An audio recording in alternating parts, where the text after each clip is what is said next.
নমস্কাৰ বন্ধু বান্ধৱীসকল, আমাৰ পেজৰ অন্য এটা ইনফৰ্মেটিভ ভিডিঅ'লৈ আপোনালোকক স্বাগতম জনাইছোঁ। আমাৰ পেজত উপস্থাপন কৰা প্ৰতিটো ইনফৰ্মেটিভ ভিডিঅ'ত আপোনালোকে জনোৱা সঁহাৰিৰ বাবে আপোনালোকক অশেষ ধন্যবাদ জনাইছোঁ।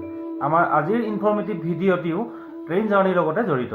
আপুনি বাৰু জানেনে যে বিনা টিকেটত ট্ৰেইন জাৰ্ণি কৰিলে আপোনাৰ পৰা এজন টিটিয়ে কিমান টকা জৰিমনা হিচাপে ল'ব পাৰে? বলক আমি আজি বিনা টিকেটেৰে ট্ৰেইন জাৰ্ণি কৰিলে এজন টিটিয়ে আপোনাৰ পৰা কিমান টকা জৰিমনা হিচাপে ল'ব পাৰে সেই বিষয়ে আজি সবিশেষ জানো। এইখিনিতে মোৰ এটি আপোনালোকলৈ অনুৰোধ যে ভিডিঅ'টো আপোনালোকে শ্বেয়াৰ কৰি দিব, যাতে প্ৰত্যেকজন ট্ৰেইন জাৰ্ণি কৰা ব্যক্তিয়ে এই ভিডিঅ'টোৰ পৰা উপকৃত হয়। বলক তেতিয়াহ'লে ভিডিঅ'টো আমি আৰম্ভ কৰোঁ। মই এই ভিডিঅ'ৰ জৰিয়তে দৰ্শকসকলক ক'ব বিচাৰোঁ যে আপোনালোকে কেতিয়াও বিনা টিকেটত ট্ৰেইন জাৰ্ণি কৰিবলৈ চেষ্টা নকৰিব, যদিহে আপোনালোকে টিকেট কৰিবলৈ বিশেষ কিছুমান অসুবিধাৰ সন্মুখীন নহয়। আমি কেতিয়াবা কিছুমান চিটুৱেশ্যনত ট্ৰেইন টিকেট নকৰাকৈ ট্ৰেইনত জাৰ্ণি কৰিবলগীয়া হয়।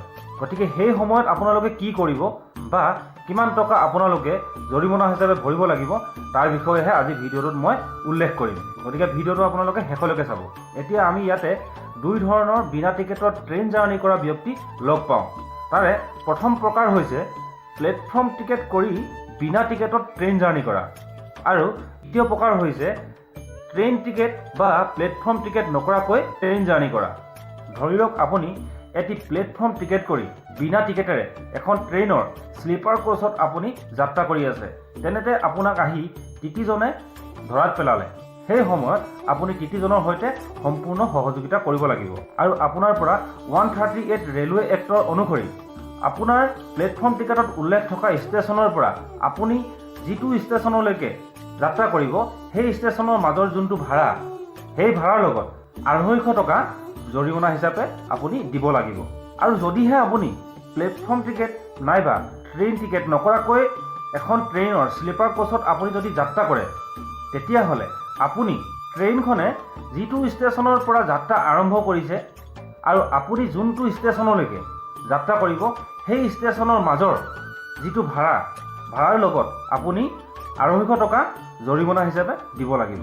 আৰু 138 ৰেলৱে এক্টৰ মতে মই আপোনালোকক যিটো 250 টকা ফাইনৰ কথা ক'লোঁ, সেইটো মাত্ৰ শ্লিপাৰ কোচৰ কাৰণেহে প্ৰযোজ্য। আপোনাক তেতিয়া আহি ট্ৰেইনখনৰ কোনটো কোচত ধৰাত পেলাইছে তাৰ ওপৰতে আপোনাৰ ফাইনটো নিৰ্ভৰ কৰিব।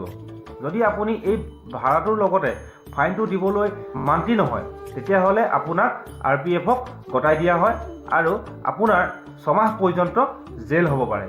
গতিকে আপোনালোকে যদি বিশেষ কিবা অসুবিধাত পৰি ট্ৰেইন টিকেট কৰিব নোৱাৰে, তেতিয়াহ'লে আপোনালোকে অতি কমেও এটি প্লেটফৰ্ম টিকেট কৰিহে ট্ৰেইনত যাত্ৰা কৰিব।